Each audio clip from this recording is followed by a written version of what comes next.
Jason, the water vapors gather in the form of clouds. जब ये बहुत ज़्यादा वाटर वेपर्स गैदर हो जाते हैं तो वो आसमान में क्या बन जाते हैं, क्लाउड्स की शक्ल इख्तियार कर लेते हैं। When air move up more, जब एयर बहुत ज़्यादा यानी मतलब चलती है तो the temperature of this clouds decreases, तो इसका टेम्परेचर क्या होता है, कम हो जाता है। क्लाउड्स का टेम्परेचर कम होता है।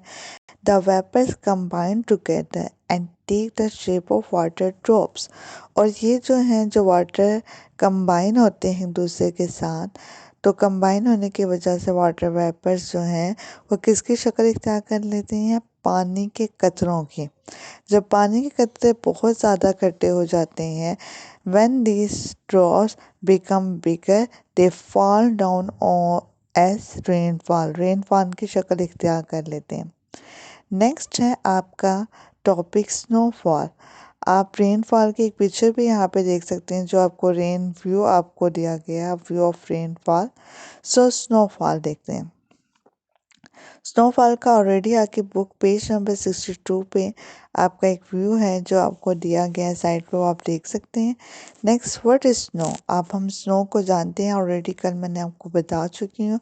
सिर्फ हाईलाइटेड पॉइंट्स मैं पढ़ूंगी ताकि हाईलाइटेड पॉइंट्स में ही मेन चीज़ आपको समझ आ जाएगी, ठीक है।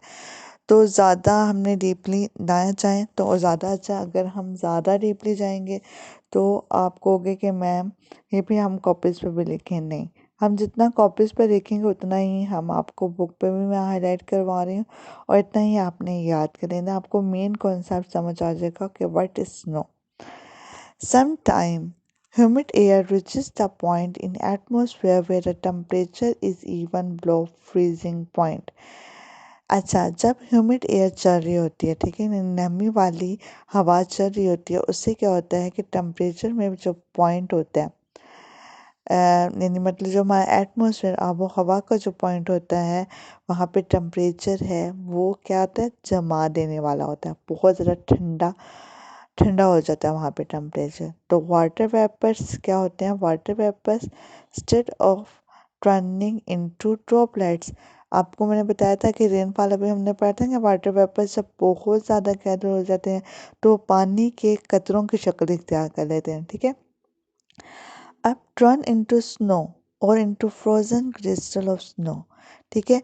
ये जब बहुत ज़्यादा जो है वेपर्स गैदर हो जाते हैं तो क्लाउड्स में वाटर जो है, वाटर ड्रॉपलेट्स में, वाटर वेपर्स जो हैं वाटर ड्रॉपलेट्स में आ गए।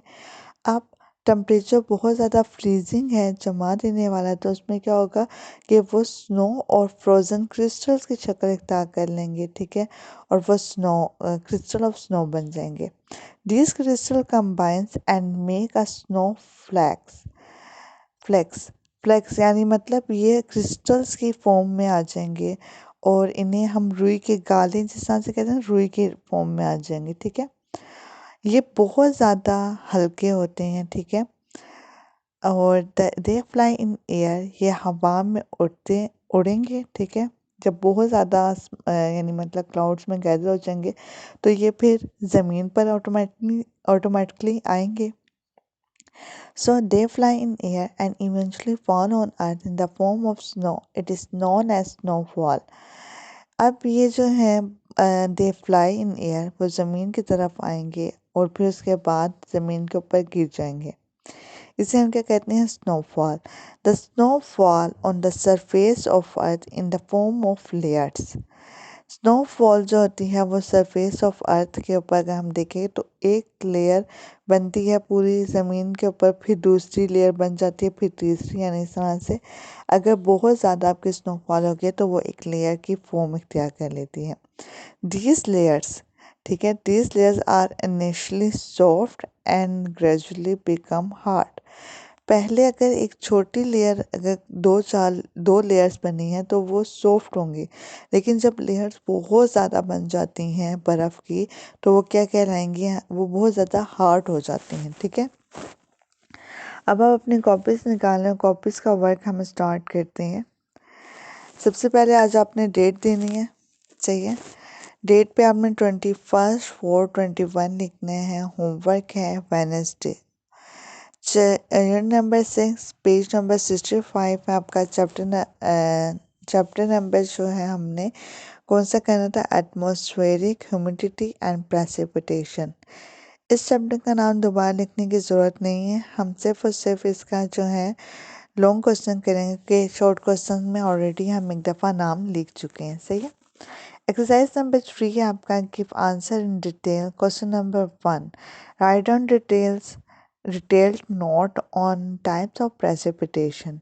सो आंसर लिखेंगे प्रेसिपिटेशन और प्रेसिपिटेशन की डेफिनेशन आगे सारी, ठीक है, ये आपने लिखना है। The fall of water drops on the surface of water in liquid and solid form is called the precipitation. Types of precipitation आपकी 4 हैं, जिसमें से आज 2 कह रही हैं, rainfall and snowfall, and number 3 is hailing and sleet. So rainfall क्या है, when air move up from the earth surface in the form of water vapors gather in the form of clouds. The vapors combine together and take the shape of water drops. When these drops become bigger, they fall down as rainfall. So last one is snowfall. Sometimes humid air reaches the point in atmosphere where the temperature is even below freezing point. यानी जमा देने वाला जब temperature हो जाएगा तो वहाँ पे क्या होता है कि water vapour of turning into droplets, तो वो पानी के फॉर्म में क्या करते हैं, ठीक है। वाटर वेपर जब बहुत ज़्यादा पानी जो क्लाउड्स में जब वाटर वेपर्स बहुत ज़्यादा गैदर हो जाते हैं तो वो किसके फॉर्म में आ जाते हैं, ड्रॉपलेट्स, वाटर ड्रॉपलेट्स में, ठीक है।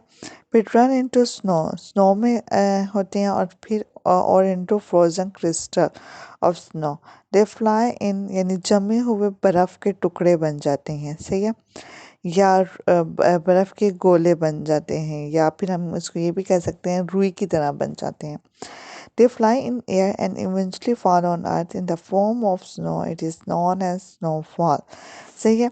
ये अचानक जो है, यानी मतलब ये जब बहुत ज़्यादा क्लाउड्स में गैदर होते हैं तो वो क्या कहते हैं, फिर वहाँ से फ्लाई करते हुए ज़मीन की तरफ आते हैं और ज़मीन के ऊपर गिर जाते हैं। ये क्या कहलाता है, स्नोफॉल। इंशाल्लाह आपको समझ आ गई कि इसे अपने कॉपीज़ पर लिखना है और याद भी करना है। अल्लाह हाफ़िज़।